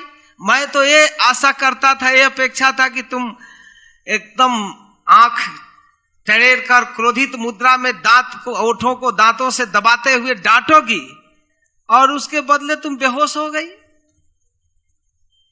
ऐसा मुझे आशा नहीं था। मनाने लगे। तब रुक्मिणी फिर जब होश में हुई तो भगवान के गुणों का स्मरण करके कहती हैं कि हे प्रियतम, यद्यपि मैं आपके योग्य नहीं हूं, लेकिन आप ही मेरे प्रियतम हैं। एक जन्म हो या इसके लिए अनेकों जन्म धारण करना पड़े, आपके अतिरिक्त मेरा कोई दूसरा पति नहीं हो सकता। अरे शिशुपाल, यदि ऐसे लोग तो उस अभागिन स्त्री के पति हों जिनके कानों में ब्रह्मा शिव के सभा में गाई जाने वाली आपकी कृति प्रवेश नहीं की है, आपकी महिमा जस जिन अभागिन स्त्रियों के कानों में नहीं गया है, वही शिशुपाल जैसे नश्वर भोगी लंपट को अपना पति बना सकती है। मैं तो बड़ा सोच समझकर आपको अपना पति चुनी हूं। बहुत सुंदर। तो रुक्मिणी नहीं झेल पाई, ये उदाहरण दे रहे हैं महाप्रभु। कहते नहीं झेल पाई, गिर पड़ी। ये है ऐश्वर्य प्रधान भक्तों की अवस्था। लेकिन केवल आर शुद्ध प्रेम ऐश्वर्य न जाने, ऐश्वर्य देखिले निज संबंध से माने। लेकिन केवला रति में माधुर्य प्रधान होता है, शुद्ध प्रेम होता है। ऐश्वर्य देखने के बाद भी नहीं देखते हैं, नहीं मानते हैं। चाहे दवानल पान कर जाओ, चाहे गिरिराज उठा लो, चाहे कालिये दमन कर लो, लेकिन हो हमारे बेटा। गिरिराज धारण करने के बाद उपनंद जी एक स्पेशल मीटिंग किए। 2 बार मीटिंग हुआ उपनंद जी का। एक बार जब जमलार्जुन का उद्धार हुआ, पेड़ गिरा, उस समय मीटिंग करके निर्णय लिए कि अब गोकुल नहीं रहना चाहिए, वृंदावन चलना चाहिए। यह स्थान ठीक नहीं है बच्चों के लिए। इसमें इतना उत्पात हो रहा है, जगह का भी प्रभाव होगा, जगह चेंज कर दिए। जब गिरिराज उठा लिए तब स्पेशल मीटिंग फिर हुआ कि भाई आज के बाद कृष्ण के साथ कोई साधारण बुद्धि नहीं रखेगा। ये साधारण बात है 7 दिन 7 रात कनिष्ठ उंगली पर पर्वत धारण करना। ये निश्चित रूप से कोई बड़ा व्यक्ति है, नारायण है, भगवान है। खूब मीटिंग चल रही थी तो वसुदेव नंद बाबा को याद आ गया, कहे हाँ गर्गाचार्य इसी रूप में बताए थे कि ये नारायण ही इसके गुणों की तुलना कर सकते हैं। सारा जो गर्गाचार्य जी बताए थे सब बतला रहे हैं नंद बाबा। तो भगवान सोचे कि ये लोग तो गोप लोग तो मीटिंग करके आज मुझको जगदीश घोषित कर देंगे, सारा काम गड़बड़ हो जाएगा। तो भगवान उस मीटिंग में आए और नंद बाबा के गोद में बैठकर, बाबा चलिए भूख लगी है, आपके साथ खाने की इच्छा है, चलिए। अब लो नंद बाबा कहे दिन में 50 बार खाता है फिर भी तुमको भूख ही लगी रहती है। घर में खाता है, माँ के साथ खाता है, मेरे साथ खाता है, बलराम के साथ खाता है, दूसरे के घर में जाकर चोरी करता है। अब बतलाइए उपनंद जी, इसको कैसे हम भगवान माने? हमेशा भूखा ही रहता है। बंद करो मीटिंग, अब हो ये चाहे कुछ भी हो लेकिन हमारा तो बेटा ही है। कहते बाबा आप ये सब क्या बात कर रहे हैं, चलिए ना, मैया बुला रही है, मुझको भूख लगी है। तो एक नीतिकार कहा है कि बच्चों के पेट में भूख नहीं होता है, आंख में भूख होता है। तो जब देखते हैं किसी को खाते हुए भूख लग जाती है। और वही कहा है कि बच्चों के आंख में भूख और स्त्रियों के हाथ में आंसू, जब चाहे तब रो दें। तो बच्चों के आंख में भूख होती है इस प्रकार। तो यह है वात्सल्य। वात्सल्य रस अद्भुत रस है। एक संबंध देखकर भी उनके किसी भी ऐश्वर्य प्रधान लीलाओं को देखकर भी वो उनका स्नेह वात्सल्य ही तगड़ा होता है। आगे जब मिट्टी भक्षण मृदु भक्षण लीला का वर्णन करते हैं सुखदेव गोस्वामी, वहां बलराम जी गोप लोग आकर कंप्लेन करते हैं माँ यशोदा के पास कि तुम्हारा बेटा मिट्टी खाया है। तो पकड़ लेती है माँ यशोदा, डांटती है, धमकाती है, क्यों मिट्टी खाया? तो कहते हैं नहीं मैया ये झूठ बोल रहे हैं। झूठ बोल रहे हैं?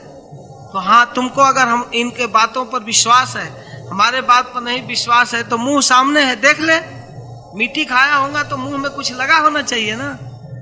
तो माँ यशोदा कही ठीक है, मुंह फैला। जब ही मुंह फैलाए सारा विश्व ब्रह्मांड दिखने लगा, सारा ग्रह नक्षत्र तारे समुद्र पर्वत, मिट्टी क्या देखे सारा संसार देखने लगी मुख। तो माँ यशोदा सोच रही क्या देख रही हूं, तो कभी बाहर देखती है, कभी मुंह में, अस्थाई मुंह फैला दिए, बंद भी नहीं कर रहे हैं। अब वो देख रही है, बार बार देख रही है, सोचने लगी क्या देख रही हूं। तो देखते देखते धीरे धीरे मन में सोचने लगी कि अरे ये हमारा बेटा कोई जोगी है, कोई सिद्ध है, क्या है? मैं इसको साधारण बेटा मानती हूं, ये ममता बुद्धि है। वास्तव में जो जगदीश संपूर्ण विश्व ब्रह्मांड को चलाता है वही है क्या? जगदीश है क्या? अब धीरे धीरे मैया की बुद्धि ऐश्वर्य से प्रभावित होने लगा। तो भगवान सोचे कि लो ये भी जय जगदीश हरे करेगी क्या?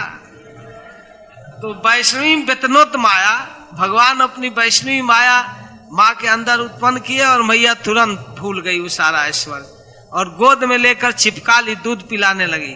तो सुखदेव गोस्वामी को इस कथा के लास्ट में एक श्लोक में कमेंट्री देना पड़ा। कहते हैं त्रय्या चोपनिषद भीष्य सांख्य जोगैश्च सात्वतई उपगीयमान महात्म्यम हरिम सामान्यतात्मजम। त्रय्या वेद त्रयी, साम वेद छोड़कर ऋग्वेद यजुर्वेद अथर्ववेद में कर्मकांडीय पक्ष है। यज्ञ पुरुष की आराधना किया जाता है।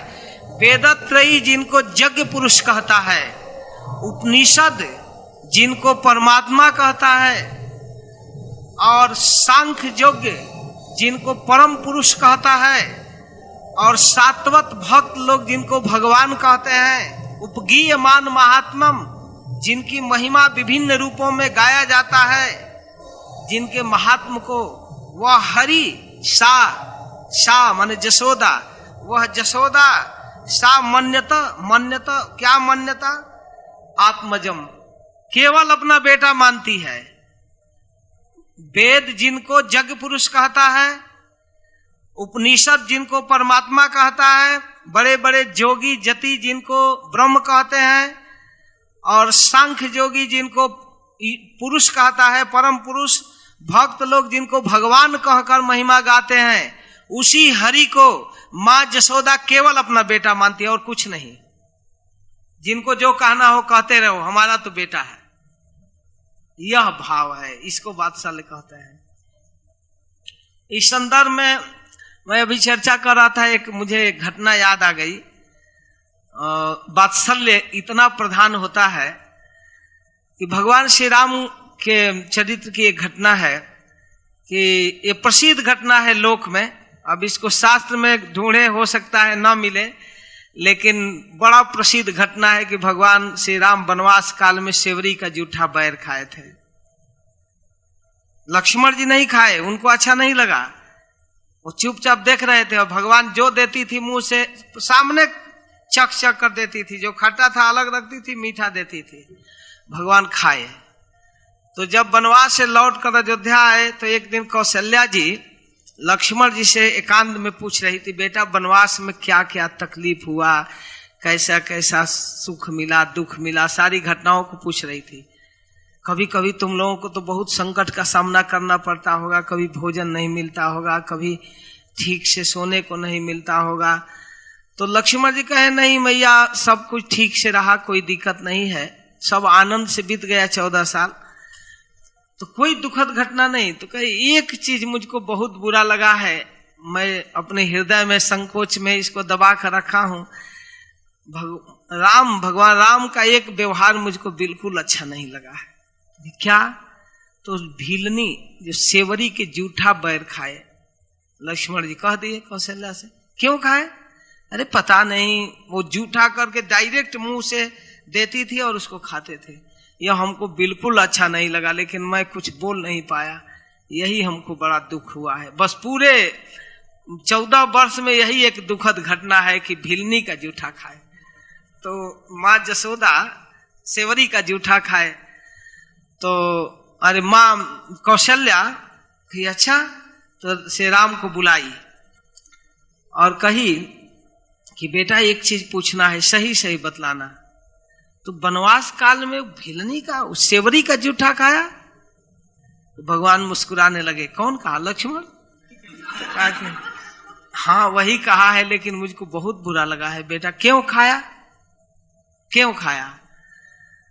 तो भगवान वात्सल्य रस के रसिक माँ के वीकनेस को जानते थे कि इसके अंदर क्या स्नेह है। तो बड़ा सुंदर उदाहरण दिए कि मैया, जब मैं बालक था, छोटा था, तुम्हारे गोद में खेलता था, उस समय मुझे याद है कि तुम गन्ना के अंदर जो रस है उसके छिलके को निकालती थी अपने दांतों से, और उसको अपने दांतों से दबा दबा कर मुलायम बनाती थी। रस नहीं चूसती थी, उसको दांतों से दबा दबा कर मुलायम करके तब मुझको देती थी, और मैं अपने दांतों से दबा कर रस लेता था। तो तुम इतना बार बार उसको अपने मुंह से दांत से दबा कर मुलायम करती थी, और तब मैं उस रस को पीता था अपने दांत से दबाकर। मैंने छोटे दतुलियों से वो छिलका नहीं निकल पाता, कठोर था, तो उसको कठोरता को निकाल निकाल कर मुलायम करके देती थी। वही ध्यान, वही स्मरण मुझको सेवरी में आ रहा था। मैं सेवरी को साधारण भीलनी नहीं समझ रहा था, मैं तो कौशल्या के रूप में देख रहा था। उसके भीतर का जो भाव है कि खाटा बैर मुझको न मिले, मीठा चख कर देती थी, तो मैं तो यही देख रहा था कि माँ जैसे मुझसे स्नेह पूर्वक गन्ना चुसाती थी, उसी प्रकार भीलनी मुझको मीठा बैर खिलाती है। तो मैं ये ध्यान ही नहीं दे पाया कि वो नीच जाति की है, ये है। मेरे अंदर तो केवल तुम्हारा स्नेह दिख रहा था। इतना सुनते ही कौशल्या के आंख में आंसू आ गया। नहीं बेटा, तब तुमने ठीक किया। एकदम गोद में पकड़ ली, ठीक किया। मतलब भीलनी के अंदर भी माँ बुद्धि, यह है भगवान का कितनी बड़ी महानता। और वास्तव में भगवान झूठ नहीं बोले। कृष्ण तो झूठ के लिए भले प्रसिद्ध है, लेकिन भगवान राम झूठ नहीं बोलते हैं। एक प्रसिद्ध बात है कि राम की बात और राम की बाण व्यर्थ नहीं चलता। राम की बाण जहां जाता है वो मारता ही है, और राम कभी भी अन्यथा नहीं बोलते। द्विभाषी नहीं है, बदलते नहीं बात को। एक बार जो बोल दिए वही बोल दिए, बस परम सत्यवादी। तो भगवान कहे कि मैया मेरे अंदर तो वही भाव आ रहा था, इसको कहते हैं वात्सल्य। यह है वात्सल्य। भगवान को विदुरानी के छिलके में मां जसोदा दिख रही थी, भाव में छिलका खिला रही थी, खा रहे थे। और विदुर जी जब आकर टोक दिए कि क्या कर रही हो, तो कहे कि आप अच्छा नहीं किए। आज बहुत दिनों के बाद मां जसोदा के हाथ से खिलाए हुए भोजन का याद आया। मैं तो जसोदा के खिलाए हुए भोजन के भाव में छिलका खा रहा था, लेकिन आप डिस्टर्ब कर दिए विदुर जी।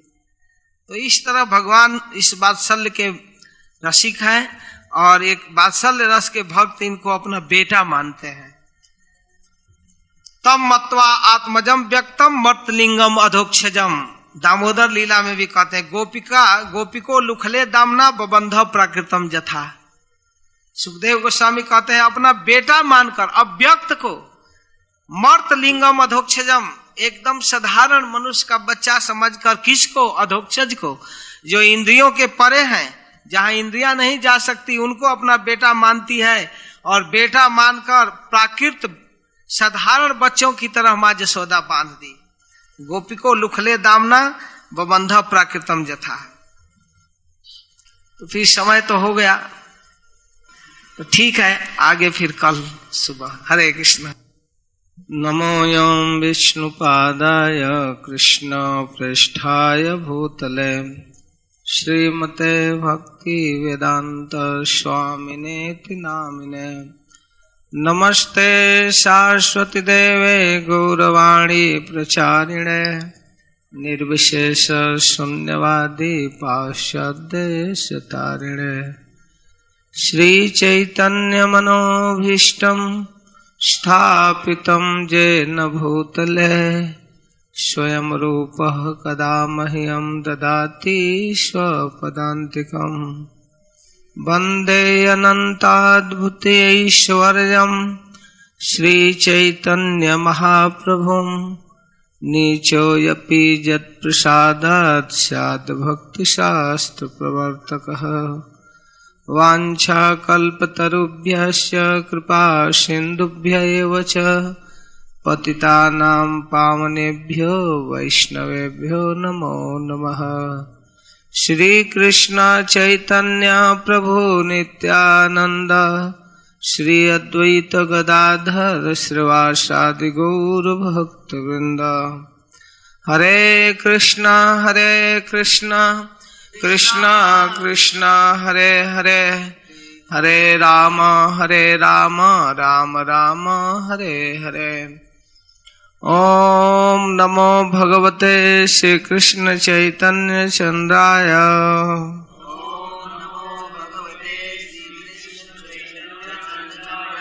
ओम नमो भगवते श्री कृष्ण चैतन्य चंद्राय।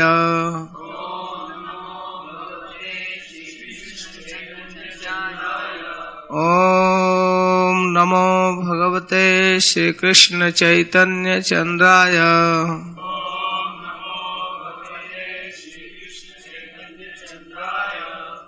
शांत दास सख्य वात्सल्य मधुर रसनाम।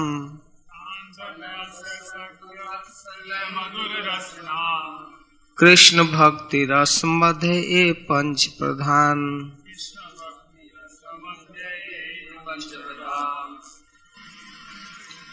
श्री भगवान से अपने संबंध को स्थापित करने के ये 5 विधि हैं, 5 ढंग हैं। शांत दास सख्य वात्सल्य मधुर। तो इस संबंध में एक राग है, रस है। तो इसमें क्रमशः एक दूसरे से उत्कृष्ट है। जैसा कि कल शाम के सत्र में इन पांचों की परिभाषा बतलाई गई। शांत किसको कहते हैं, दास्य, सख्य, वात्सल्य और मधुर क्या है, इसको संक्षेप में समझ लेना चाहिए। इन भावों के अनुसार भक्तों का तारतम्य होता है। शांत रति भगवान से जो लगाव है, भगवान से हमारा संबंध है, आत्मीयता है, उसके 5 प्रकार हैं। शांत रति का गुण है कृष्ण में निष्ठा, विश्वास और कृष्ण के अतिरिक्त अन्य कामनाओं का त्याग। ये शुद्धा भक्ति का स्तर है। तो कोई दूसरी कामना नहीं है। कृष्ण में ममता बुद्धि होती है, लेकिन इस संबंध में कृष्ण के प्रति परमात्मा ईश्वर बुद्धि होती है। ये ईश्वर है, जगत के नियंता है, पालन करता है, स्वामी है, मालिक है, यह भावना बना रहता है। इसकी सीमा संबंध तक है, ममता बुद्धि तक है, कृष्ण हमारे हैं, अपने हैं, और इसकी सीमा प्रेम है बस। उसके ऊपर जो आगे की राग अनुराग ये सब नहीं है। कृष्ण से एक आत्मीयता है, ममत्व है, ये अपने हैं, इतना तो है, लेकिन ऐश्वर्य प्रधान है। केवल शांत में नहीं और में ऐश्वर्य रहता है। भक्तों के तारतम्यता के अनुसार ऐश्वर्य की व्याख्या की जाएगी आगे, कैसे कैसे भक्तों में ऐश्वर्य बुद्धि होती है और ममताधिक राग माधुर्य की प्रधानता किन किन भक्तों में है, ये सब भी बताए हैं महाप्रभु। तो शांत में ऐश्वर्य प्रधान होता है, कृष्ण के प्रति निष्ठा और विश्वास होती है, और अन्य विषयों की, ऐन्द्रियक विषयों की लालसा नहीं रहती है। कृष्ण को प्रसन्न करने की इच्छा होती है, तो इसको शांत रति कहते हैं। और दास रति में ये सब है, कृष्ण में निष्ठा, विश्वास, श्रद्धा, ममत्व सब है शांत वाला, लेकिन संभ्रम संकोच के साथ ही सही, लेकिन सेवा वृत्ति होती है। कृष्ण को प्रसन्न करने के लिए उनकी सेवा करना चाहते हैं। तो कौन कौन किस रस के हैं आगे बताया जाएगा। जो आदर्श भक्त हैं वैदिक इतिहासों में, उनका नाम लिया जाएगा, लेकिन अभी केवल छोटा थोड़ा थोड़ा परिभाषा। तो ये दास रति में ममता बुद्धि तो है, लेकिन कृष्ण को प्रसन्न करने की भावना प्रबल होता है शांत से, जिस सेवा वृत्ति होती है। दास भाव के भक्त कृष्ण में गौरव बुद्धि करते हैं, उनको प्रसन्न करना। गौरव बुद्धि तो शांत में भी है, लेकिन दास में भी गौरव बुद्धि है, संभ्रम है, संकोच है, लेकिन अपने स्वामी को प्रसन्न करने के लिए सेवा करने की वृत्ति प्रधान है। मैं उनका दास हूँ, उनका कृपा पात्र हूँ, उनकी प्रसन्नता मेरा जीवन है, उनके लिए मुझे सेवा करना चाहिए, ये भावना रहती है। और सख्य में शांत की निष्ठा, विश्वास, ममत्व बुद्धि, दास की सेवा वृत्ति, लेकिन दास से कुछ विशिष्ट होता है, वो है संभ्रम संकोच रहित होता है। भगवान से कोई संकोच नहीं, उनके साथ एक आसन पर बैठना, एक थाली में एक साथ खाना, अपना जूठा दे देना, ये दास के बस की बात नहीं है, लेकिन सख्य भाव के लोग ऐसा कर सकते हैं। सख्य में संभ्रम और संकोच नहीं होता, लेकिन पीछे के सब कुछ होता है। कृष्ण के प्रति निष्ठा, विश्वास, ममत्व, ये सब होता है। सेवा वृत्ति भी होती है, लेकिन उससे कुछ उत्कृष्ट है, संभ्रम संकोच नहीं। और वात्सल्य में पीछे के सब है। कृष्ण में आत्मीयता, ममत्व, निष्ठा, दास वृत्ति, संभ्रम संकोच रहित, लेकिन इसके साथ साथ पोष्य बुद्धि होती है। कृष्ण से मैं बड़ा हूँ, मैं इसका पिता हूँ और ये मेरा छोटा है, मेरा पाल्य है, मैं इसका पालन करने वाला हूँ। मतलब सख्य से कुछ विशिष्ट, थोड़ा सा विशिष्ट है कि उसमें अपना के बड़ माने अमार समही नहीं भावे हैया मिताहार अधीन, अपने को बड़ा मानता है। वात्सल्य में माता पिता के साथ बड़े भाई के अंदर भी वात्सल्य होता है। ये मेरा छोटा है, ये अबोध है, जमुना में प्रवेश करेगा तो तैरने नहीं जानता है, डूब जाएगा, या पेड़ पर चढ़ेगा तो गिर जाएगा। कभी कभी श्री बलराम जी को इधर उधर देखकर भगवान पेड़ पर चढ़ जाते थे, तो बलराम किधर है कन्हैया, कहाँ है? तो पेड़ पर, चल उतर, अभी उतरो। नहीं, मैं अपने हाथ से फल तोड़कर खाना चाहता। नहीं उतरो, जो फल चाहिए तो वो मिल जाएगा, उतरो नीचे। बलराम जी को भय है कहीं गिर न जाए, ये जमुना जी में प्रवेश नहीं करने देते थे। तो इस प्रकार यह है वात्सल्य। माता पिता में ज्यादा है, ताऊ में, चाचा में, चाची में, ये सब वात्सल्य होता है। और इससे उत्कृष्ट है माधुर्य। माधुर्य में पीछे के सब होता है, विश्वास, निष्ठा, आत्मीयता, सेवावृत्ति, संभ्रम संकोच के साथ ऊपर दास्य सख्य की भावना, एक आसन पर बैठना, एक साथ खाना पीना आदि। और इसके साथ पोष्य भाव भी, जैसे आत्मीयता से माता अपने बच्चे को खिलाती है स्नेह से बनाकर शरीर पुष्ट करने के लिए, वैसी प्रिया भी, पत्नी भी अपने प्रियतम को के स्वास्थ्य को ध्यान में रखकर सब करती है। घर में माता, पत्नी और बहन जो भोजन तैयार करके खिलाती है, उसमें आत्मीयता होता है, उसमें स्नेह सौहार्द होता है। लेकिन होटल में जहाँ तहाँ खाते हैं उसमें नहीं होता है, उसमें तो बिल पर ध्यान दिया जाता है, कौन कितना खा रहा है, कितना पैसा का खाया, उसमें स्नेह नहीं होता।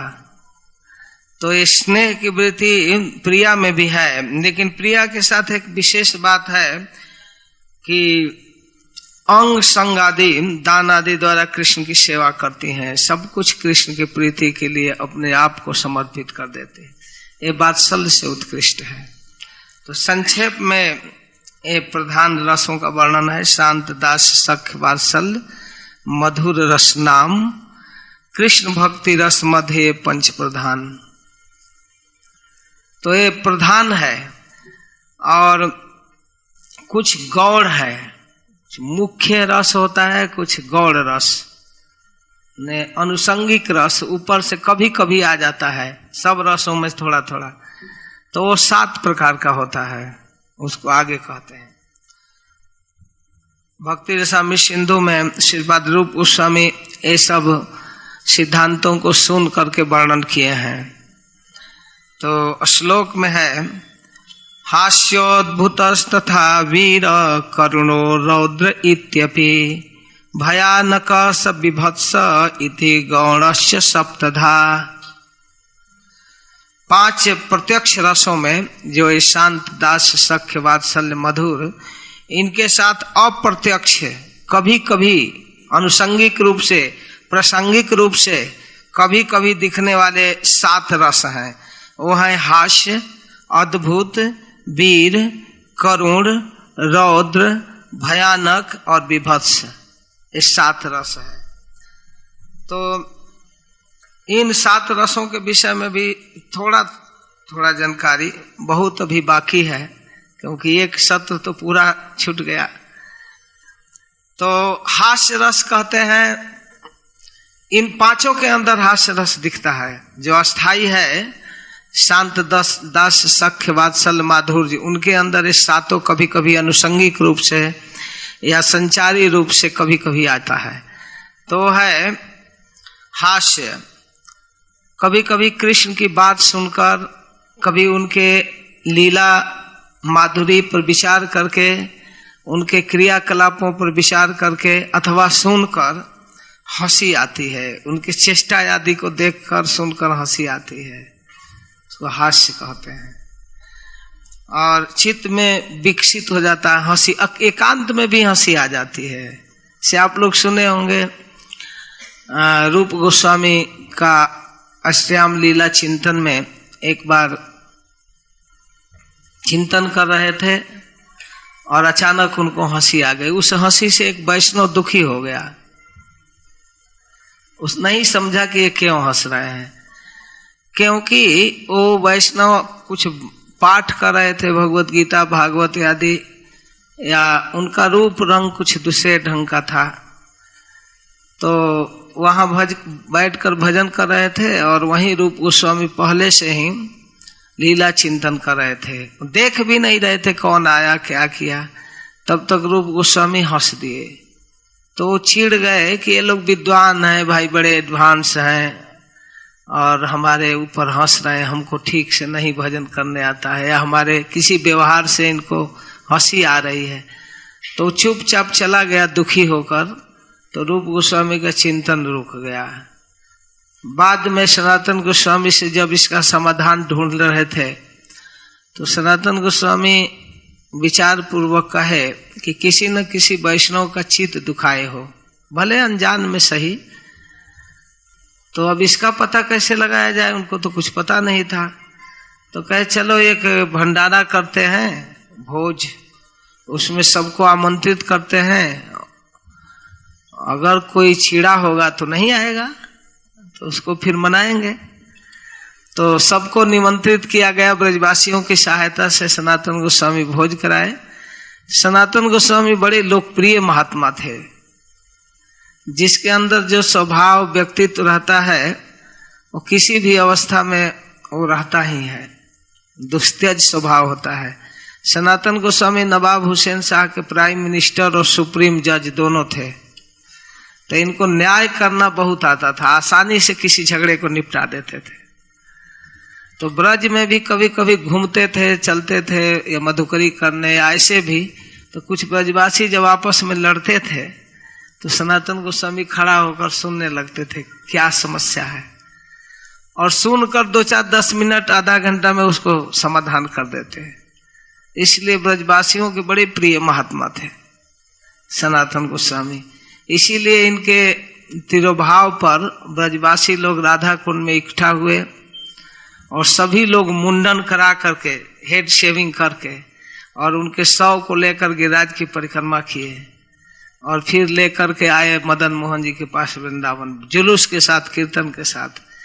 इसलिए ब्रज में आज भी वो तिथि फेमस है, मुड़िया पूर्णिमा। आषाढ़ पूर्णिमा को सनातन गोस्वामी का शरीर पूरा हुआ था। तो ब्रज में गिरिराज जी की परिक्रमा आज भी उस डेट में लाखों लोग करते हैं, लाखों। सबसे ज्यादा भीड़ आषाढ़ पूर्णिमा को होती है। लोगों को पता नहीं है कि मुड़िया पूर्णिमा का क्या अर्थ है, लेकिन मुड़िया पूर्णिमा सनातन गोस्वामी के तिरुभाव पर सिर मुंडन करा करके हजारों लाखों ब्रजवासी परिक्रमा किए, और वही परंपरा आज तक चलती आ रही है। तो उस समय ब्रजवासियों का भीड़ होता है, खूब परिक्रमा करते हैं। तो ऐसे प्रसिद्ध महात्मा ब्रजवासियों से कह करके एक भोज कराए और उसमें सब वैष्णव को आमंत्रित किए, सब लोग आ गए। तो सनातन गोस्वामी का भोज से ज्यादा ध्यान था कौन नहीं आया। तो एक महात्मा वहीं निकट में रहते थे, वो नहीं आए। तो सनातन गोस्वामी जाकर पूछे, आप नहीं आए, आपको कहा गया? भाई आप बड़े लोग हैं, आप विद्वान हैं, हम आप लोगों के पंक्ति में खाने लायक नहीं, हम तो निकृष्ट आदमी किसी तरह जीवन बिता रहे हैं। नहीं, ऐसी बात क्यों कह रहे हैं? क्या हो गया? हमारे किस व्यवहार से आपको बुरा लगा? दोनों भाई आग्रह कर रहे थे रूप सनातन। तो कहे कि भाई एक दिन हम बैठकर अपना जप कर रहे थे, पाठ कर रहे थे, महात्मा हम पर हंस रहे थे। उसी दिन से मैं सोच दिया कि आप लोगों के समाज में हमें नहीं बैठना चाहिए। ओहो, तब याद किए कि हंसा था, कब हंसा, क्यों हंसा, तब रूप गोस्वामी को याद आ गए। ओहो, मैं लीला चिंतन कर रहा था। तो लीला चिंतन करते करते एक लीला चिंतन किया कि श्रीमती राधा रानी सखियों के साथ राधा कुंड के तट पर पुष्प चयन कर रही हैं, फूल तोड़ रही हैं, लेकिन कुछ पुष्प है पेड़ पर ऊपर, उसको पकड़ने की कोशिश कर रही, लेकिन पकड़ में आ नहीं रहा है। उनके चेष्टा प्रचेष्टा को भगवान दूर से देख रहे थे कि अच्छा एक कोशिश कर रही हैं। तो फिर कोई फूल नीचे गिर गया है, उसको पकड़ती तो धीरे से वो पेड़ पर चढ़ गए और चढ़ करके पैर से दबा दिए उस डाली को, तो डाली नीचे आ गया। राधा रानी देख नहीं रही थी, उस सघन पेड़ के अंदर कृष्ण को नहीं देखी, लेकिन डाली झुका है, फूल नीचे दिख रहा है, तो हाथ से पकड़ने की कोशिश की, पकड़ में आ गया। तो पकड़ करके जे वो तोड़ना चालू की ते पैर हटा दिए, तो उस डाली के साथ राधा रानी टंग गई। तो बाद बगल में रहने वाले गोप सखा खूब ताली बजाकर हंसे।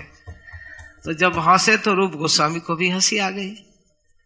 तो इसको कहते हैं भाव में कृष्ण के लीलाओं के कृष्ण